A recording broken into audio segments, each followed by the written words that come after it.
किसी जंगल में एक बाघ रहता था। वहीं पर घोड़ा, कौवा और सियार उसके साथी थे। एक बार सब के सब जंगल में जा रहे थे तो बाघ ने एक ऊंट की ओर देखकर कहा, अरे यह कितना सुंदर जानवर है। इससे जाकर पूछो कि यह जंगली है या घरेलू। कौवा झट से बोला, महाराज यह ऊंट घरेलू है, इसका मांस बड़ा मजेदार होता है, आज इसी का भोजन कीजिए। मैं घर आए मेहमान को नहीं मारता, बाघ ने कहा। ऐसा कहा गया है, भय न मानता हुआ यदि कोई शत्रु भी आपके पास आ जाए, उसे जो मारे उस पर ब्राह्मण की हत्या का पाप लगता है। इसीलिए उसे सम्मान से मेरे पास ले आओ ताकि मैं उसके यहाँ आने का कारण पूछ सकूं। बाघ के कहने पर वे ऊंट को बड़े प्यार से समझा बुझाकर उसके पास ले आई। बाघ ने पूछा, क्यों भाई, तुम इस जंगल में कैसे आ गए? ऊंट ने उत्तर दिया, हे वनराज, मैं अपने साथियों के साथ शहर जा रहा था और रात को मैं अपने साथियों से बिछड़कर रास्ता भूल गया हूँ। बाघ उसकी बात से खुश हुआ। उसने ऊंट से कहा, देखो भाई, रास्ता तो हम तुम्हें बता देंगे, लेकिन मेरी इच्छा है कि अब तुम शहर में मत जाओ, हम लोगों के साथ यहीं रहो, यहीं पर हरी हरी घास खाकर जीवन का पूरा आनंद लो, हम तुम्हारे साथ हैं। बाघ और उसके साथियों की बातों से ऊंट का दिल बहुत खुश हो गया। उसने दिल ही दिल में यह निर्णय लिया कि अब उस मालिक के पास नहीं जाएगा जो दिन रात उसकी पीठ पर बोझ लादकर खुद मौज लेता है। कुछ ही दिनों में मनपसंद खाने से ऊंट तो खूब मोटा ताजा हो गया। कुछ दिनों बाद ही उस बाघ की एक जंगली हाथी से लड़ाई हो गई। उस लड़ाई में बाघ को काफी चोटें आई। उसके सारे शरीर में दर्द होने लगा, यहाँ तक कि वह अब एक कदम भी चलने से भी मजबूर हो गया था। तब तो वह भूख से परेशान हो गया और अपनी गुफा में लेटा रहता था। तब बाघ ने कहा, भाई कहीं से कोई शिकार ढूंढो जिससे मैं अपना पेट भर सकूं, अपनी भूख को मिटा सकूं। बाघ की बात सुनकर कौवा, सियार और घोड़ा इधर उधर घूमने लगे, पर बाघ के बिना वो किसका शिकार कर सकते थे। घूमकर वापस आ गए और सोचने लगे कि आखिर बाघ के लिए खाना कहाँ से लाएं। सियार ने कौवे से कहा, भाई मेरे विचार में तो ऐसे संकट के समय हमें इस ऊंट को ही अपने राजा का शिकार बना देना चाहिए।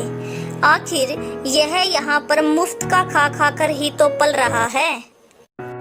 कौवा सियार की बात सुनकर बोला, बात तो ठीक है भाई, पर तुझे यह पता होना चाहिए, हमारे राजा ने उसे अपना मेहमान बनाया है और मित्र भी, वह इसे कैसे खाएगा। सियार ने हंसते हुए कौवे के कान में कहा, यार तुम इस बात की चिंता मत करो, मैं मालिक के सामने इस ढंग की बात कि वह स्वयं ही कहेंगे यह ऊंट मेरा शिकार बनेगा। तुम लोग यहीं पर ठहरो, मैं अभी मालिक से बात करके आ रहा हूँ। यह कहकर सियार अंदर मालिक के पास गया और बोला, महाराज हमने सारा जंगल छान मारा है, मगर हमें कहीं कोई शिकार नहीं मिला। अब हम में हिम्मत नहीं है और आप बहुत भूखे हैं, इसीलिए हमने सोचा है कि क्यों ना इस ऊंट को काटकर आपका शिकार बना दिया जाए। सियार की बात पर बाघ को बहुत गुस्सा आया। उसने सियार को डांटते हुए कहा, यह कैसे हो सकता है? ऊंट हमारा मेहमान है। यदि तुमने दोबारा यह बात कही तो मुझसे बुरा कोई नहीं होगा। सियार ने बाघ की बात सुनकर कहा, महाराज, यहाँ पर आपकी जान का प्रश्न है। राजा से कीमती जान प्रजा की नहीं होती है। हाँ, यदि आप उसे जबरन शिकार बनाए तब ही तो पाप है। यदि वह स्वयं को आपके हवाले कर दे तो यह पाप नहीं है। जो तुम लोगों को अच्छा लगे वही करो, मैं इस समय कुछ नहीं कर सकता हूँ, बाघ ने उत्तर दिया। सियार ने बाहर आकर उन लोगों से कहा, ऊंट भी वहाँ आ गया था। देखो मित्रों, हमारा राजा मर रहा है। इस समय हमें उसके प्राणों की रक्षा करनी है, क्योंकि कहा भी गया है कि जिस सेवक के देखते देखते स्वामी दुख भोगे वह सीधा नरक में जाता है। तभी सब के सब बाघ के पास जाकर बैठ गई। क्यों भाई, कुछ खाने को मिला क्या? बाघ ने पूछा। कौवा बोला, मालिक, हम तो थक गए हैं, हार गए हैं, पर कहीं पर कुछ भी नहीं मिल रहा है।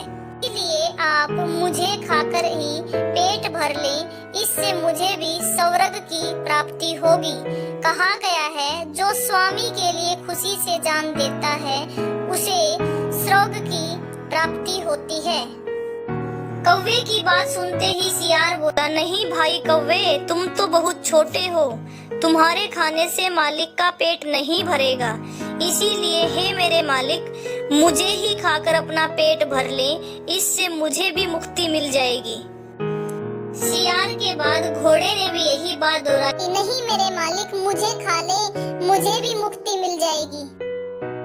ऊंट ने जब सभी को मालिक की जान बचाने के लिए अपने प्राण गंवाने के लिए कहा तो ऊंट से भी रहा नहीं गया और उसे भी एहसास हुआ कि मुझे भी अपने भूखे मरते मालिक को बचाना है। वह बेचारा सीधा साधा जानवर, उसे क्या पता था कि उसके साथ कोई खेल खेला जा रहा है। वह सियार की चाल में फंस गया। भले ही भोलेपन से बोला, भाइयों, यदि तुम लोग मालिक के लिए अपनी जान दे सकते हो तो मैं क्यों पीछे रहूं? इसीलिए हे मेरे मालिक, तुम मुझे खाकर अपना पेट भर लो। ऊंट के इतना कहते ही सियार और कौवा उस पर टूट पड़े और देखते ही देखते उसको मार गिराया और उसके टुकड़े टुकड़े करके उसको बाघ के सामने डाल दिया। इसलिए कहते हैं, धूर्त और चालबाज दोस्तों से सावधान।